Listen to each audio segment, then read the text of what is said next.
Manchester United later on, but on Liverpool, how surprised have you been with their drop in form? Yeah, I mean, obviously people that know me know how much I love Man United, but I love football. I love players like Mo Salah, a lot of the clubs I like Van Dijk, you know, individually. But I think, you know, no winning 3 for them now, and it was a real turning point. I did the game at Selhurst Park against Crystal Palace, and there were some decisions that Arne Slot made in that game. At half-time, he took off Conor Bradley, Szoboszlai went out to right back in that position, and then about 20 minutes into the game, he brought Frimpong on, and then put Szoboszlai back into the midfield.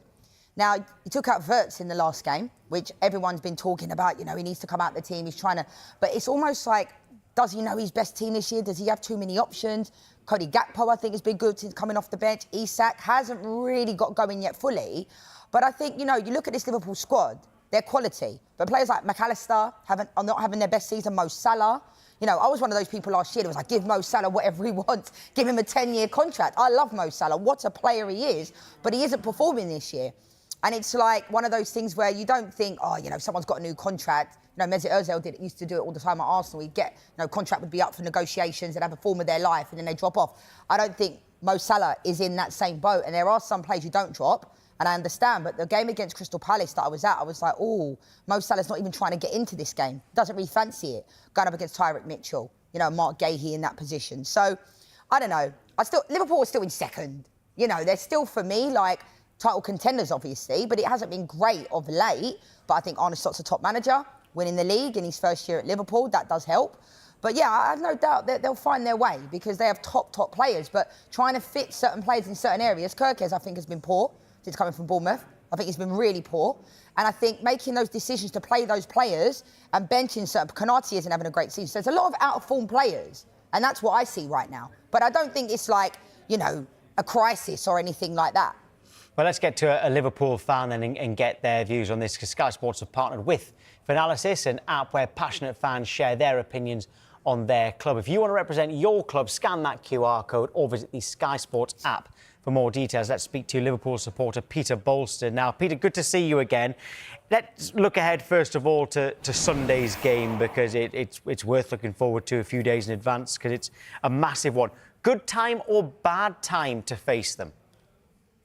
Well, I think she just outlined it's a very good time to play Liverpool, but I think it's a very good time to play Man United. They're a mess at the moment, and Liverpool, it's a big name, isn't it, to go and beat? And if we take advantage of that, they're a bit like an old heavyweight on the last legs. Liverpool win on Sunday, it puts that confidence and rhythm back into the team, and I fully expect them to do that. Yeah, I mean, as much as I'm a United fan, I still think Liverpool will beat us. I'm still worried about Liverpool. Like, we are poor. There's no denying that, but I still feel like Liverpool are far, like, on a completely different level. I mean, it's a massive rivalry. We never really like going to Anfield, apart from years ago when John O'Shea scored the winner there. But other than that, we don't have great luck there. So I'm not feeling good about the weekend, from a United perspective. Yeah, Pete, do you see the same gap as Leanne's saying now between the two clubs? Yeah, it's catastrophic, the gap. It's a massive chasm. Liverpool are light years ahead of Man United. They shouldn't even be in the same conversation. I think it's just that historical names now that is the reason why Man United couldn't even envisage getting in the top 5 for the Champions League, never mind being in the same conversation as Liverpool. Have you got any question marks at the moment over Arne Slot? I'm certainly not saying to replace Arne Slot, but have you got some questions for him right now? I think for what he's done and he's come in, he's been an absolute class act since the beginning of last season. He's won the Premier League in his first season. Not many managers do that.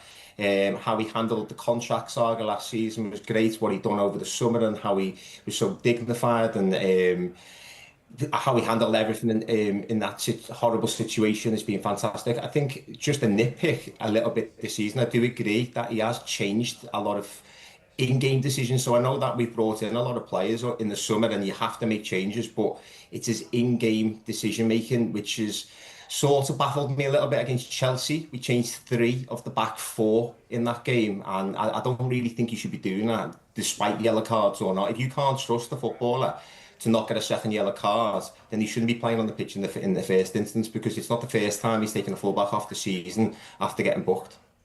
We've talked a lot about how much money Liverpool spent, and we've also talked about, you know, you offset some of that with a lot of sales as well. But Alexander Isak, a huge signing, it hasn't worked out just yet. Are you worried about that in any way? And if not, how long will it take for him to properly get up to speed? Because you've signed him to score the goals to win you the title.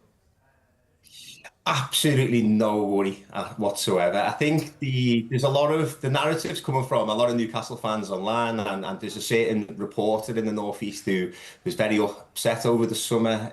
So that narrative that Alexander Isak is failing is beyond me. So I think he's got 1 goal in 9 games with club and country. Yes. Sweden are not very good. Let's put that right. And Liverpool haven't been very good since he's come into the side. He's just finding fitness. He's just played 2 back-to-back 90 minutes. So I will be judging Alexander Isak over the coming weeks. And Liverpool fans are notoriously supportive and they love the number 9s. I fully expect them to show the real Alexander Isak over the coming weeks. Can I just say, Tom, as well, is it a concern for you that there's so many kind of out-of-form players? Because obviously I've no doubt individually you have fantastic players, but there's a lot of players that kind of haven't been at it this year. You know, look at Mo Salah, McAllister. A lot of people are saying Mo Salah should be dropped. A lot of fans are saying he shouldn't. What's your take on that?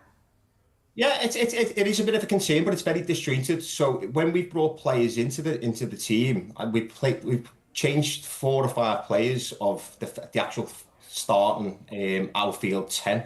So it's disjointed all over the pitch. So if you think about Mohamed Salah, he hasn't got Trent Alexander-Arnold behind him. Szoboszlai was on that right-hand side as well, so he hasn't had that connection. On the left-hand side, you said, Kirkhouse, so he's new on that left-hand side. McAllister's not been playing well. But then your left-hand side, you're missing Luis Diaz. So there's lots of balance issues which need to be rectified. But yeah, it is a little bit of a concern. But when people say about dropping Mo Salah, who are we putting in, by the way? Because there is no one to put there. So I really don't understand anyone who says, let's drop him. Because, again, who are we putting in? Yeah, I wouldn't be dropping him. But is that an issue, though? Because over the summer, everybody said Liverpool were 1 short at centre-back, all right? And Konaté's form's been poor, so that's maybe been proved right. But right back, you've been putting Szoboszlai there, even though that didn't look like it was going to be a weak area, because you've got Conor Bradley and you've got Frimpong as well. But now, with this question mark over Mo Salah, with his current form, is that another area where maybe you didn't look at enough? Because you've got versatile players who can play there. We haven't got a natural right winger other than Salah. Well, we are 1 senior forward short from last season. It's as simple as that. And a lot of the general public were talking about where the Liverpool player is going to fit in. And now we're saying we're realising we are 1 short. So, yeah, possibly. But I also think when Liverpool don't play well, Mohamed Salah automatically gets the blame. Everyone looks at him. And if you look at him carefully, he's normally got 2 players on him, if not 3 players on him. What he needs now is for the rest of the players to stand up a little bit, because I don't think his form is absolutely critical to Liverpool's form at the moment. I think the biggest problem we've got is in midfield. You talk about the right-back position. I think that's a bit of a concern for me when I look back in the summer stylistically. We've signed Frimpong, who can't pass the ball out to the back 4. And you've got Conor Bradley, who's a phenomenal talent, potentially, who again is a different type of player than Trent Alexander-Arnold. And I think that's why he put Szoboszlai there, just to distribute the ball, just to get it out of the back 4. Because Konaté obviously can't do it. And Van Dijk, there's always a man on him. So that ball, that outlet that we're missing from Trent is why Szoboszlai's been playing there. Well, obviously Mark Gahey as well. Yeah, they did try. They tried to get Mark Gahey, and sadly for Liverpool, happily for Crystal Palace, didn't happen on deadline day. Right, Peter, come on then. I was going to say your prediction for Sunday, but I suppose I better say, how many do you think you're going to win by on Sunday? Calm down, jeez. It's always a horrible game against Man United. We've had some big scorelines, but for me, I just want Liverpool to control the game, because no matter what we've done this season, we haven't controlled the game from start to finish. So if we win 2-0 and we control the game, that'll do me. So I'm thinking of a Super Sunday where I was a kid, Robbie Fowler banging in 2. If Isak can do the same on Sunday, that'll do it. Yeah, I think when a 2-0 win, will do, it's a sign of a club that's actually doing very, very well. Anyway, we want Amundsen to stay in the job. Oh, you calm down, jeez. We've let him get a final dig in there at you, Leah. I know he's already said we can't be mentioned in the same breath. As much as I'm, worried about the weekend, I'll never back against Man United, ever. I think my head and my heart's telling me 2 different things, Tom.